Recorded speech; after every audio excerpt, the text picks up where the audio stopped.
2026 টি-20 বিশ্বকাপে নেপালের বিরুদ্ধে জিতে ইতিহাস গড়ল ইতালি ক্রিকেট দল। এবারই বিশ্বকাপে খেলার যোগ্যতা অর্জন করেছে ইতালি। নেপালের বিরুদ্ধে জেতা ম্যাচটি ছিল ইতালির জন্য বিশ্বকাপে প্রথম ম্যাচ জয়। প্রথম জয়ের কারণে ম্যাচটি ইতালির কাছে তাই ঐতিহাসিক। বিশ্বকাপে প্রথম ম্যাচ জয়, তাও আবার 10 উইকেটে। এই কারণেই উল্লসিত পুরো ইতালি দল। তার উপর ধরতে গেলে দুই ভাইয়ের কাছেই মূলত হেরেছেন নেপাল দল। এই ম্যাচে ইতালির হয়ে ওপেন করতে নামেন জাস্টিন মোস্কা এবং অ্যান্থনি মোস্কা।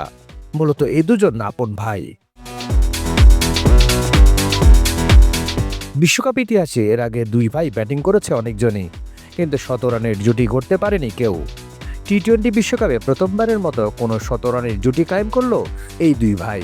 একে তো দুই ভাইয়ের বিশ্ব রেকর্ড, অন্যদিকে 10 উইকেটের জয়।